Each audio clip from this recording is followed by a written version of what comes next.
Hey everybody, welcome to another episode of Cash That. This is your host, Joe Delara, and we are diving into our fifth micropod, our fifth set of best bets for the NBA season, as we give at least one bet for every single team. So no matter what you want to do, you can either fade me, ride with me, whatever you want to do, but you have a bet for your team. Maybe I disagree with you, or maybe you love it. So we're going to talk about the Central Division. We've dropped all the other divisions already. And we're going to be the last one is going to be the Atlantic coming up after this one. But be sure to tune in to all of them. They're all available: YouTube, Spotify, wherever you get podcasts. So we're going to talk about the Cleveland Cavaliers first. The Cavs are good once again. They should be one of the better teams in the Eastern Conference. They're bringing back the majority of their team, but they did lose a couple key pieces. They lost some depth, and they're dealing with some injuries, especially with Darius Garland at the start of the season. One thing that I am going to be looking for, though, is I think that Evan Mobley is probably going to take another step forward. We've seen this natural rise, this natural trajectory upwards for Mobley in really all of his counting stats. So I'm going to be grabbing Evan Mobley 20 plus points per game and 10 plus rebounds per game at plus 190 on DraftKings. I'll play this for a half a unit.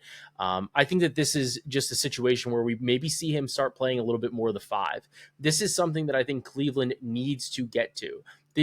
We've seen this. They're incredibly effective when they have one of the bigs on the floor, whether it's Mobley or Allen. But Mobley has really kind of needed to step forward to be able to play the five. The best way, the best version of Mobley, the best version of this Cavaliers team, I think will ultimately be with Evan Mobley playing the five. Jared Allen, as good as he is, you do run into some issues running with this like double big lineup where neither of them can necessarily shoot a ton of threes. Mobley started to expand that area of his game. I think it's something he's probably worked on a little bit that improves our ability with this 20 points per game. But I do think that if he's playing more minutes at the five, we are going to see more opportunities as a rebounder. So I think this is the year where we start seeing more of that. I think that Cleveland is going to have to kind of lean into that as they figure out what their path is moving forward to try to be not only the number one contender in the Eastern Conference, but in order to try and win an NBA title. So I know that Turvey's on this bet as well. I think it's something you can play a little bit light, but I do think it's a good way to back the Cavaliers and Evan Mobley's rise into stardom. The next team that we're going to talk about is the Indiana Pacers. Pacers are obviously in a very tough situation this season. They know that for the entire year they're going to be without Tyrese Haliburton after he suffered that torn ACL in the NBA Finals, Game 7, just absolutely brutal. They also elected not to do anything with Miles Turner. Miles Turner walked, and he's now with a division rival in the Milwaukee Bucks. So for me, I do think that Rick Carlisle is obviously an awesome. He's an incredible coach, but even if he can keep the Pacers in the hunt, I don't know if this team is really talented enough. They obviously have Pascal Siakam, and I know everybody's kind of talking about them saying, oh, well, Andrew Nemhard, Benedict Mathurin, those guys could take a step forward. They could maybe be most improved player. They could set some, they could start scoring a lot more. They could do, Nemhard could start assisting a lot more. I don't know if I see it. I think that there's obviously a path for that. But at the same time, I do think that this team is just so built around everything that is Tyrese Haliburton. And I think that we saw last season, Haliburton kind of ripped a lot of teams' hearts out. And you don't necessarily realize what his impact is until he's going to be missing now for like a whole season.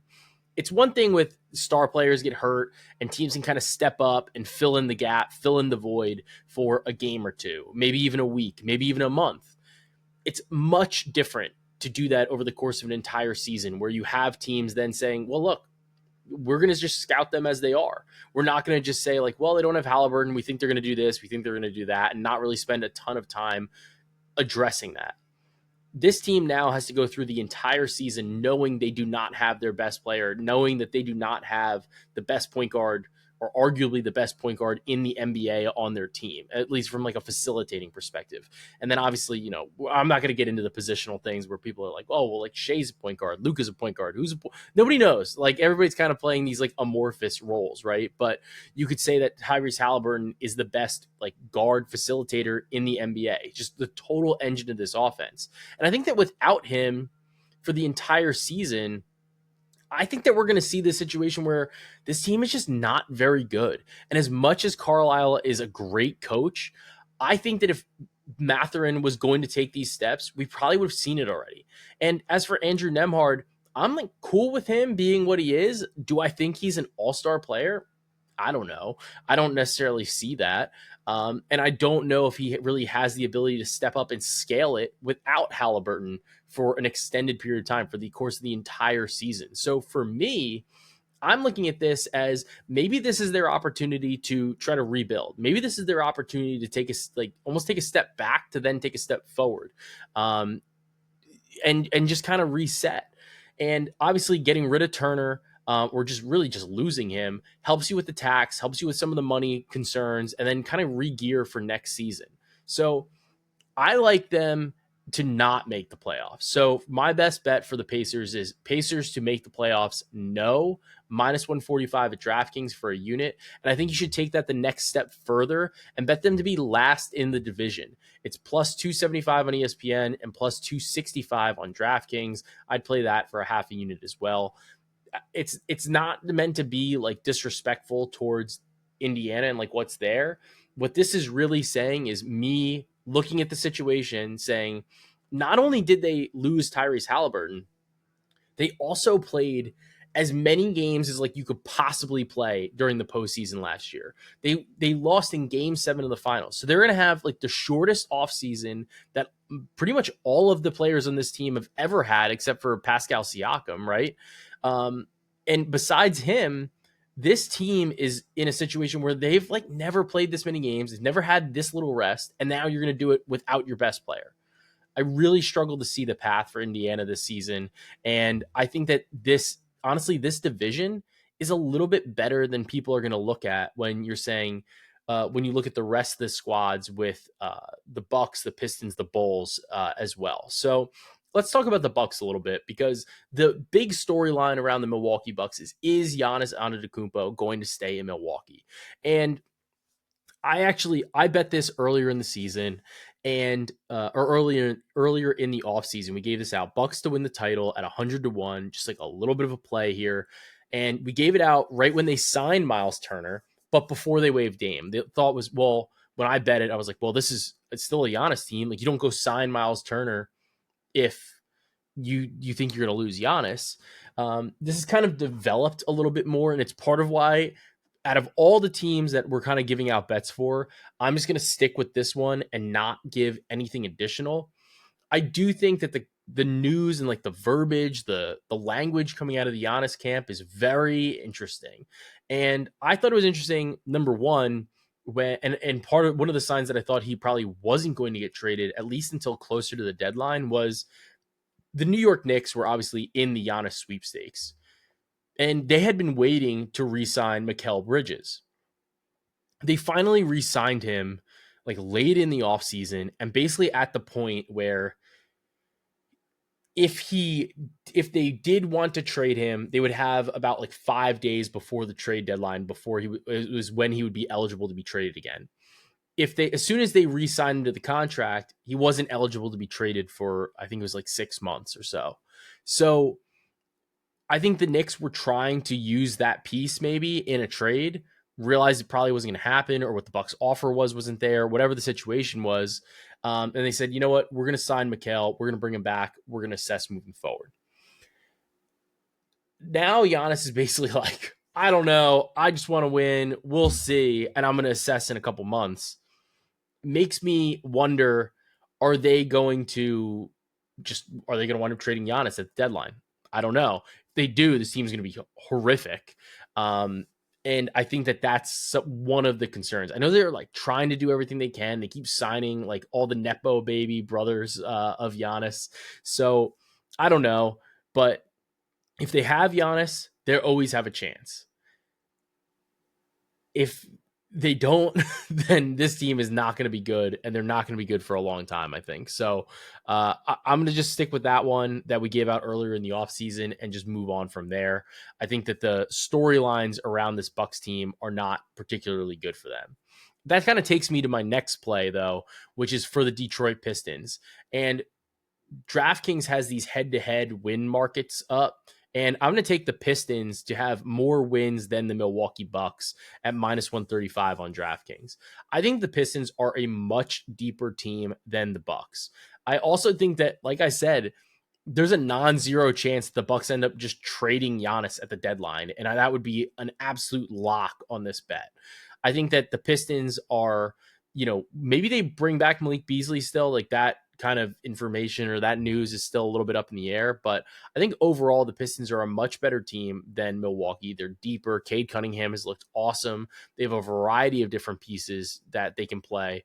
And I think from a head-to-head perspective, I really do think the Pistons are going to be able to fight for maybe even a top 3 seed in the East. I think that Detroit is solid. They've got a lot of toughness, a lot of tenacity, and getting that season under their belts last year, where now, they kind of learned some of the trials and tribulations of being in the postseason.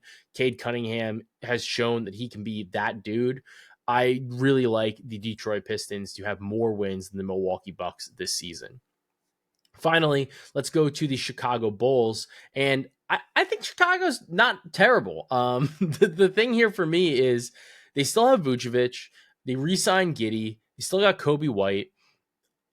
They don't have like a ton of ceiling, I'll say that. But I do think that Josh Giddey in particular is a floor raiser.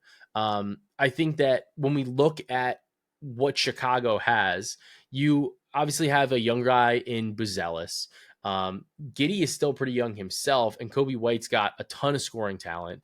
Vucevic, who knows how many more years he wants to play, but he still is like a 20-10 guy on a nightly basis. So when I look at this, I see Josh Giddey being able to raise the floor of this team. He is a decent like distributor. He can rebound the basketball. He can score a little bit himself. He isn't like a total ineptitude from beyond the arc. I think that that's something he kind of took a little bit personally and was able to start scoring from beyond the arc after we saw what happened with him in Oklahoma City, where teams basically just said, we don't give a shit. You can shoot any 3 you want.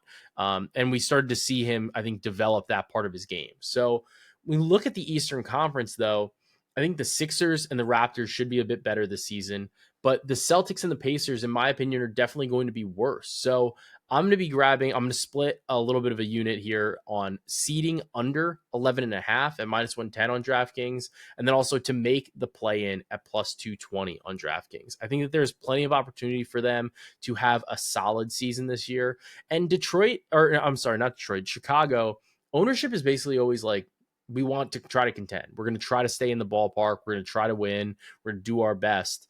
And I think that matters, especially, at the deadline or, in like free agency, if they're going to go try to sign guys, and they're always looking to try to improve the roster. I think that that's something that's pretty important for backing this team to at least remain competitive and stay in that play-in race. So to recap the Central Division best bets, we're looking at Evan Mobley, 20 plus points per game and 10 plus rebounds per game. The Pacers to miss the playoffs and to be last in the division. The Bucks were skipping outside of the 100-1 title shot that we got in the offseason. We're looking at the Pistons, and we're kind of piggybacking with that too. The Pistons have more wins than the Milwaukee Bucks this season, and the Bulls to be a lower seed than 11.5 and to make the play-in tournament. Be sure to tune in to all of the division previews, including, obviously, my favorite one is going to be the Atlantic Division, where I get to talk about my New York Knicks. And we're going to have a blast. One bet for every team as we continue to cash that.